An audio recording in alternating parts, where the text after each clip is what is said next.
Salut à tous, c'est Benjamin, le cuisinier de l'auberge de Charon. Juste une petite précision, c'est pour vous dire qu'on se trouve dans la Creuse à Charon, pas en Charente-Maritime, dans la Creuse.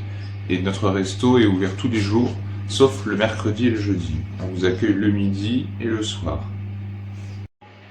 Si vous voulez venir manger chez nous, à l'auberge de Charon, vous avez les liens pour vous rendre dans notre établissement dans la description de cette vidéo. Aujourd'hui, dans cette vidéo, je vais revisiter l'un de mes desserts traditionnels que je sers à la carte de mon restaurant, le nougat glacé. Alors concrètement, comment ça va se passer? Je vais remplacer simplement le sucre raffiné, le sucre blanc, par du sucre de fleur de coco bio et du miel d'acacia. Alors, pour la meringue italienne, au lieu de faire un sirop classique avec du sucre blanc et de l'eau, je vais mettre à la place du sucre blanc du miel d'acacia et de l'eau. Et pour la nougatine, à la place de mettre des amandes effilées et du sucre raffiné, le sucre raffiné sera donc remplacé par le sucre de fleur de coco. On va voir, on va tester les deux textures, de la nougatine et la meringue italienne pour voir s'il y a une différence, que ce soit en apparence ou en goût. Ah, au fait, je vous ai remis dans la description de cette vidéo les proportions qu'il va vous falloir pour réaliser la recette. La seule différence par rapport à la vidéo précédente, c'est que on change le sucre blanc par, ici pour le sirop, le miel d'acacia.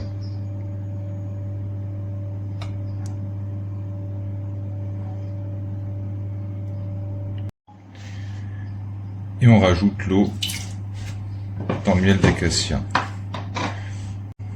Comme dans la vidéo précédente, on monte des blancs en neige et on fait chauffer donc le mélange là, pour après l'incorporer une fois qu'il est à bonne température dans les blancs d'œufs montés en neige. On clarifie les œufs pour récupérer juste le blanc qu'on va mettre dans le batteur mélangeur.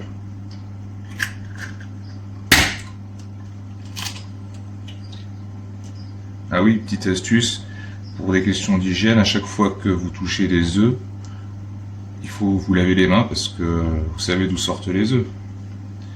Dites-le en commentaire.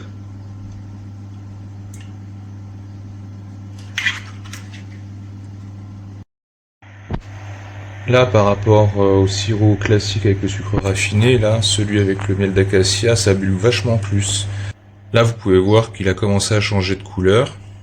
Donc on va pas tarder à s'approcher de la bonne température pour pouvoir l'incorporer au blanc d'œuf monté en neige.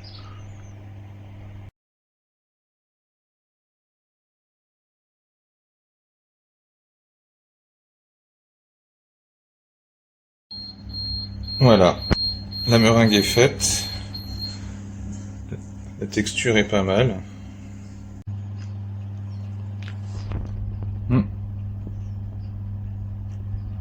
Moins sympa. On sent le goût des fleurs. Différent par rapport à la meringue traditionnelle. Mais ça va le faire. Good. Passons à la nougatine.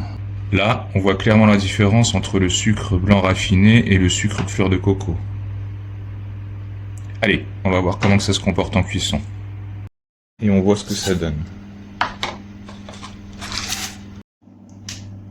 Donc là, on démarre à feu doux. Et puis on va voir au niveau réaction si ça caramélise comme avec le sucre blanc. Donc là, niveau réaction, ça ressemble un petit peu au même principe que la nougatine traditionnelle. Sauf que le sucre de fleur de coco, il se transforme, il se transforme pas de la même manière. C'est un peu plus long. Ça fait plus une pâte qu'un caramel. Il faut bien remuer pour enrober les amandes dans le sucre pour que ça reste uniforme. Vous voyez, ça fait comme un genre de pâte.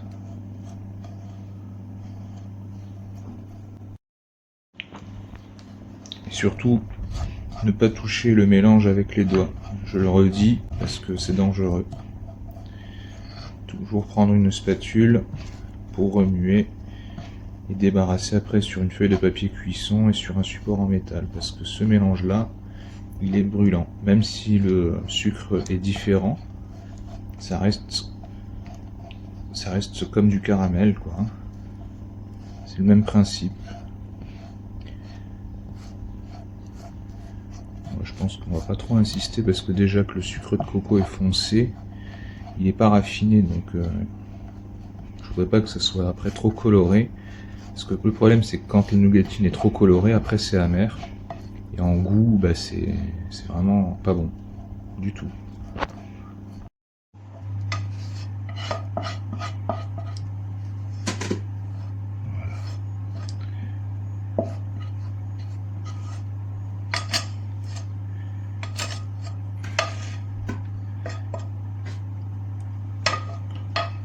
Donc, comme pour la nougatine traditionnelle, on attend que le mélange là refroidisse et se solidifie. Et après, on le mixe. Bon, bah à première vue, je vois pas vraiment de différence. À mon avis, c'est plus au niveau du goût que ça va nous intéresser. Là, la nougatine traditionnelle, comme ça, voilà. Et la nougatine avec le sucre de fleur de coco. Là, je vais refaire une chantilly. Bon, il n'y a pas grand chose à changer dans la chantilly. On refait la même chose que dans la vidéo précédente.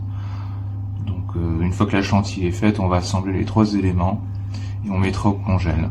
Et une fois que ça aura bien gelé, au bout de 24 heures, on fera la dégustation et la comparaison entre un nougat glacé traditionnel et le nougat que je viens de vous revisiter. Place à la dégustation. Alors ici, on a le nougat traditionnel. Et ici, le nougat glacé revisité avec un IGBA. On va tester.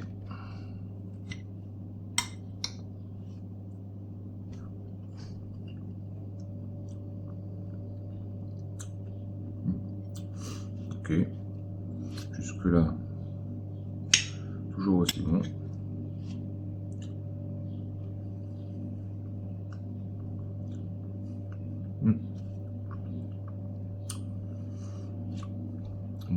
Ouais, il est très bien aussi. Ah ouais. Il a même, on sent plus le goût de la nougatine, le côté floral du miel. Ouais. Bon, mais ma foi, celui-là, ce nougat-là, ben, je recommande finalement. Je pense que maintenant, je ferai le nougat de cette manière-là pour mes clients à l'auberge. Comme ça, au moins, ben, on fera une pierre deux coups. Moins de sucre et autant, voire même plus de goût finalement. Ok. Bon, ben voilà, c'est tout pour la dégustation. Voilà, c'est la fin de cette vidéo. J'espère que ça vous a plu de découvrir la recette de mon nougat glacé revisité. La semaine prochaine, je vais vous faire une vidéo avec 2 desserts. Des desserts revisités avec un IGBA. Et vous allez aussi découvrir la façon dont je prépare mon coulis fruits rouges. Ah, et pensez à vous abonner si vous voulez continuer de suivre l'aventure et découvrir plein de nouvelles recettes et des techniques. Allez, prenez soin de vous et on se retrouve la semaine prochaine en cuisine. À très vite.